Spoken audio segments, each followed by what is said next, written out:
Hello everyone, नमस्कार आप सभी को। आज इस 410वें दिन के वीडियो में आप सभी का स्वागत है। आइए कुछ महत्वपूर्ण प्रश्नों को देखते हैं जो आने वाली संगीत की प्रतियोगी परीक्षाओं में अवश्य ही पूछे जा सकते हैं, क्योंकि जो मैं ये प्रश्न आपको बताने जा रहा हूँ ये भूतपूर्व संगीत की अनेकों प्रतियोगी परीक्षाओं और पात्रता परीक्षाओं में पूछे जा चुके प्रश्न हैं। ठीक है, तो इसलिए आप इस वीडियो को बिना स्किप किए, बिना फास्ट किए ध्यान से पूरा अवश्य देखिए। तो आइए आज का पहला प्रश्न देखते हैं। आज का पहला प्रश्न है, प्राचीन ग्रंथों में राग के भेद बताए गए हैं। प्राचीन ग्रंथों में रागों के भेद बताए गए हैं। तीन भेदों को बताया गया है, जो है शुद्ध राग, छायालग राग और संकीर्ण राग। शुद्ध राग, छायालग राग, संकीर्ण राग, ये तीन भेद हैं प्राचीन ग्रंथों में रागों के बताए गए भेद। ठीक है, इसके बाद दूसरा प्रश्न है, राग के तीन भेदों को बताया गया है। राग के तीन भेदों को बताया गया है संगीत मकरंद ग्रंथ में। संगीत मकरंद ग्रंथ में राग के तीन भेदों यानी कि शुद्ध राग, छायालग राग और संकीर्ण रागों के बारे में बताया गया है। संगीत मकरंद ग्रंथ के रचयिता कौन है, लेखक कौन है, इसका आंसर आप कमेंट में जरूर बताइए। इसके बाद तीसरा प्रश्न है, वेंकटमुखी जी के द्वारा बनाए गए 4 दंडों या स्तंभों का नाम है। वेंकटमुखी जी ने 4 दंडों या दंडियों का या स्तंभों का नाम बताया है, जो है आलाप, ठाय, गीत, प्रबंध। आलाप, ठाय, गीत, प्रबंध, ये वेंकटमुखी जी के द्वारा बताए गए 4 स्तंभ हैं। ठीक है, इसके बाद चौथा प्रश्न है, बिलावल को शुद्ध थाट के रूप में बताया गया है। बिलावल थाट को, जिसमें सभी स्वर शुद्ध प्रयोग किए जाते हैं, इसको शुद्ध थाट के रूप में बताया गया है 19वीं शताब्दी के पूर्वार्ध में, यानी कि 1813 ईस्वी में मोहम्मद रजा जी के द्वारा। मोहम्मद रजा जी ने नगमाते आसफी ग्रंथ में 19वीं शताब्दी के पूर्वार्ध यानी कि 19वीं शताब्दी के शुरुआत में 1813 ईस्वी में बताया था। ठीक है, इसके बाद अगला प्रश्न है, विलंबित ख्याल की ताल है। विलंबित ख्याल या बड़ा ख्याल की ताल है झूमरा ताल। झूमरा ताल जो है ये विलंबित ख्याल की ताल है। झूमरा ताल में बड़ा ख्याल गाने के लिए कौन से उस्ताद प्रसिद्ध हैं, इसका भी आंसर आप कमेंट में ज़रूर बताइए। इसके बाद अगला प्रश्न है, झूमरा ताल में विलंबित ख्याल गाने के लिए प्रसिद्ध घराना है। झूमरा ताल में विलंबित ख्याल या बड़ा ख्याल गाने के लिए प्रसिद्ध घराना है इंदौर घराना। इंदौर घराने में झूमरा ताल में विलंबित ख्याल को ज़्यादातर गाया जाता है। इसके बाद 7वां प्रश्न है, स्फुरित है। स्फुरित क्या है? गमक। गमक के 15 प्रकारों को बताया गया है संगीत रत्नाकर ग्रंथ में। तो स्फुरित जो है उन 15 प्रकार के गमकों में से एक है। ठीक है, इसके बाद अगला प्रश्न है, स्फुरित गमक किसके समान है? स्फुरित गमक है गिटकरी के समान। गिटकरी के समान है स्फुरित गमक। किस ग्रंथ में 20 प्रकार के गमकों का उल्लेख है, इसका भी आंसर आप कमेंट में जरूर बताइए। ठीक है, इसके बाद अगला प्रश्न है, पूर्वी अंग की ठुमरी है। पूर्वी अंग की ठुमरी है बनारस घराने की ठुमरी और लखनऊ घराने की ठुमरी। बनारस और लखनऊ ये दोनों घराने की ठुमरी जो है ये पूर्वी अंग की ठुमरी है।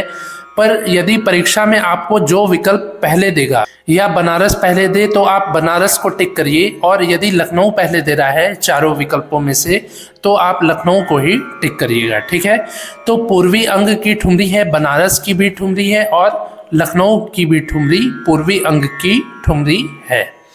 इसके बाद अगला प्रश्न है, तराने के आविष्कारक हैं। तराने के आविष्कारक हैं अमीर खुसरो जी। अमीर खुसरो जी जो अलाउद्दीन खिलजी के शासनकाल में उनके ख्याल गायक थे, उनके राज दरबार के, अलाउद्दीन खिलजी के, तो अमीर खुसरो जी जो हैं ये तराने के आविष्कारक हैं। इसके बाद 11वां प्रश्न है, पलुष्कर ताल पद्धति में खाली का चिन्ह है। पलुष्कर जी के ताल पद्धति में खाली का चिन्ह है प्लस। प्लस के द्वारा खाली के चिन्ह को दर्शाया जाता है और हिंदी वाली मात्रा संख्याओं के द्वारा तालियों के चिन्ह को दर्शाया जाता है। ठीक है। इसके बाद अगला प्रश्न है, उत्तर भारत में वर्षा ऋतु का गीत जो ठुमरी शैली में गाया जाता है। उत्तर भारत में वर्षा ऋतु का वह गीत जो ठुमरी शैली में गाया जाता है वह है कजरी। कजरी जो उत्तर भारत का गीत है जिसको वर्षा ऋतु में ठुमरी शैली में गाया जाता है।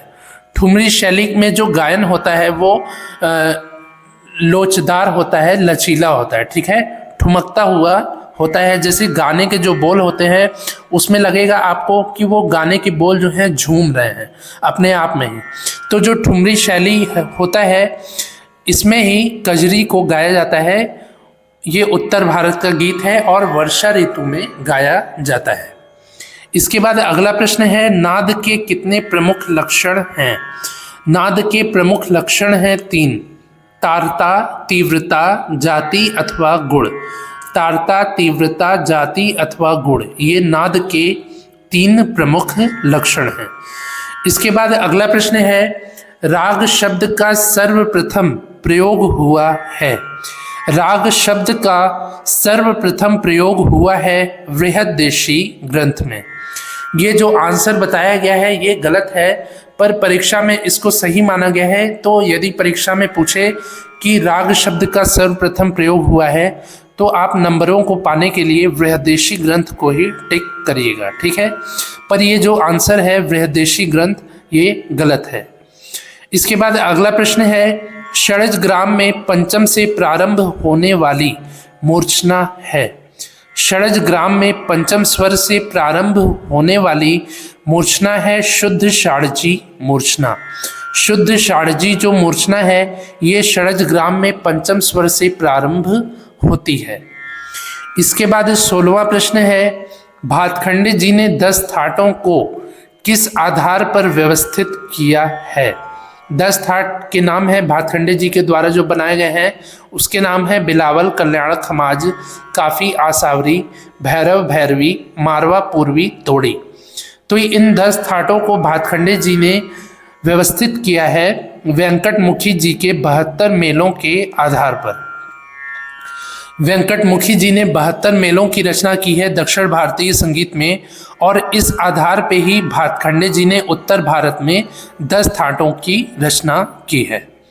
इसके बाद 17वां प्रश्न है, ग म रे सा। इसमें गंधार स्वर कोमल और तीनों स्वर शुद्ध प्रयोग किए जा रहे हैं। तो ग म रे सा ये स्वर संगति है दरबारी राग की। दरबारी राग या दरबारी कान्हड़ा राग में इस स्वर संगति का प्रयोग किया जाता है, ग म रे सा स्वर संगति का। 18वां प्रश्न है, 20 प्रकार के गमकों का उल्लेख है। 20 प्रकार के गमकों का उल्लेख है संगीत पारिजात ग्रंथ में। 20 प्रकार के गमक मैंने ऊपर भी प्रश्न आपसे पूछे थे पर आपने बताया नहीं, तो मैं बता देता हूं कि 20 प्रकार के जो गमक हैं उसका उल्लेख किया गया है संगीत पारिजात ग्रंथ में। इसके बाद 19वां प्रश्न है, नी ध नी सा स्वरावली का प्रयोग होता है। नी ध नी सा, इसमें पहला जो स्वर है निषाद स्वर ये कोमल है क्योंकि ये अवरोहात्मक अवस्था में है और नी सा जो स्वर है वो आरोहात्मक अवस्था में है। तो अवरोह में कोमल निषाद स्वर और आरोह में शुद्ध निषाद स्वर का प्रयोग इसमें हुआ है। ये स्वर है नी ध नी सा। ये स्वरावली है मियाँ मल्हार राग की। राग मियाँ मल्हार के अवरोह में कोमल निषाद और आरोह में शुद्ध निषाद स्वर का प्रयोग किया गया है। ठीक है। इसके बाद अगला प्रश्न है, प्रणव भारती ग्रंथ के द्वितीय संस्करण का संपादन किया है। प्रणव भारती ग्रंथ के द्वितीय संस्करण का संपादन किया है प्रोफेसर सुभद्रा चौधरी जी ने। प्रोफेसर सुभद्रा चौधरी जी ने प्रणव भारती ग्रंथ के द्वितीय संस्करण का संपादन किया है। प्रणव भारती ग्रंथ के लेखक कौन है, इसका भी आंसर आप कमेंट में ज़रूर बताइए। ठीक है, तो ये हो गए आज के 20 महत्वपूर्ण प्रश्न। मुझे उम्मीद है कि आपको ये प्रश्न अच्छे से समझ में आए होंगे।